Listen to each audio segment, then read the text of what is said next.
Et la clé, c'est le pardon.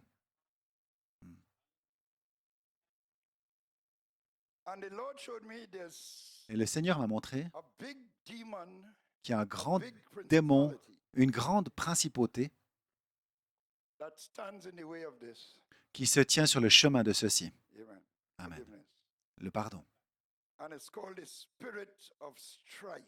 Et ça s'appelle l'esprit de lutte. L'esprit de lutte, c'est différent d'autres Philistins.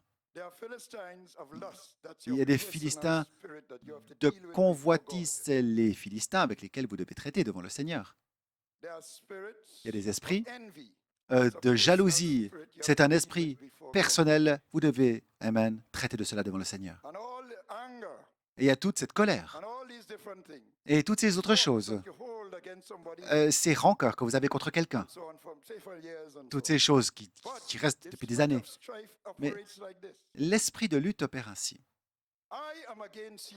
Je suis contre toi et j'ai raison. Et l'autre personne de l'autre côté dit, je suis contre toi et c'est moi qui ai raison.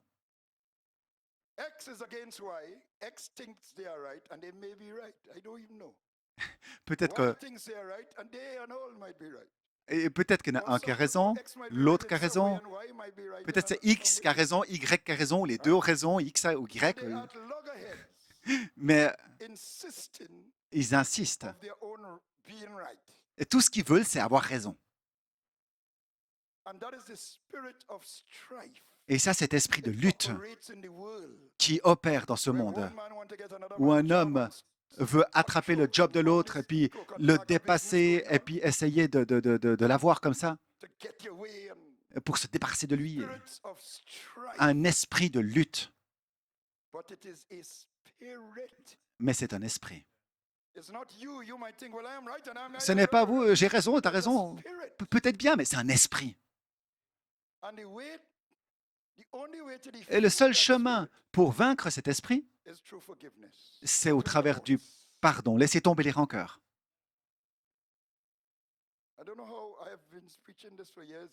J'ai prêché de ceci des années, mais Dieu m'a montré ceci clairement maintenant, l'esprit de lutte.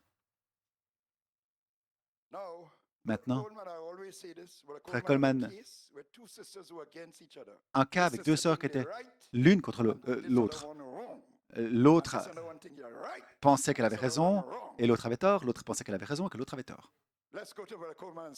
Allons à Frère Coleman et on verra bien qui a raison. Alors, ils s'attendent. On s'attend à quoi du pasteur? On s'assoit comme un conseil bien formé. Tu vois, toi, tu as raison, et toi, ma sœur, tu as tort. Il faut que tu l'acceptes parce que et tout ça ici, ça va être réglé comme ça. Alors, qu'est-ce que Frère Coleman a fait? Lorsque tu te tiens en train de prier, glory, pardonner. Si tu as des rancœurs contre qui que ce soit. Sœur, tu as une rancœur? Oui, j'ai une rancœur. Et toi, sœur, tu as une rancœur contre cette sœur? Oui. Sœur, laisse tomber. Sœur, laisse tomber. Oh, ils n'aimaient pas comme il a fait ça. Parce qu'ils étaient de la sphère humaine. Et ils pensaient qu'il allait dire quelque chose où la position de l'une ou de l'autre serait justifiée. Non, il a pris la parole. Il a dit, lorsque vous vous tenez debout et que vous priez, pardonnez. Si vous avez quelque chose contre quelqu'un, si vous êtes là-dedans, eh bien, demandez à Dieu l'esprit de pardon. Parce que vous devez le faire. On ne peut pas même contourner la chose. Ceci doit être fait. Et lorsque vous le faites, ne vous inquiétez pas si l'autre personne le fait ou pas. Lorsque vous le faites, vous êtes libre. Vous êtes libre. Vous pouvez dire à cette autre sœur, je suis libre. Même si l'autre sœur dit non, tu n'es pas libre.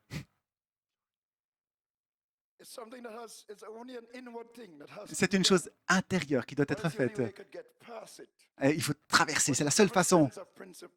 Mais le diable envoie une principauté pour l'arrêter là. Ne tenez pas des réunions, frère Cole m'a dit. Ah oui, ne les laissez pas ajouter l'affection fraternelle.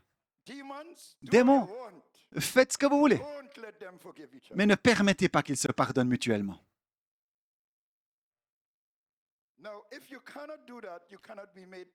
Si vous ne pouvez pas faire ceci, vous n'arriverez pas à la perfection. C'est quoi la perfection? La perfection, ce n'est pas ne pas avoir de faute. Les gens disent, personne ne peut être parfait parce que personne n'a pas de faute. Non, la perfection, c'est pas ça. Et ça, c'est un corps hybride. Et il est parfaitement hybride. Alors, il a des fautes, oui.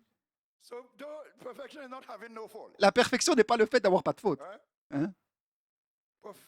La perfection, c'est ceci. Et Jésus l'a prêché dans Matthieu 5, 6. Et, comme on l'a dit autrefois, aimez ceux qui vous aiment et haïssez vos ennemis. Moi, je vous le dis, aimez vos ennemis, bénissez ceux qui vous maudissent, priez pour ceux qui vous méprisent et vous instrumentalisent et vous persécutent. Écoutez bien, écoutez ce qu'il dit ici. Afin que vous soyez enfants de votre Père qui est dans le ciel, qui laisse le soleil resplendir sur les bons et les mauvais, et envoie la pluie sur les justes et les injustes. Et voyez comment il est. Soyez donc parfaits, comme votre Père dans le ciel est parfait. Glory!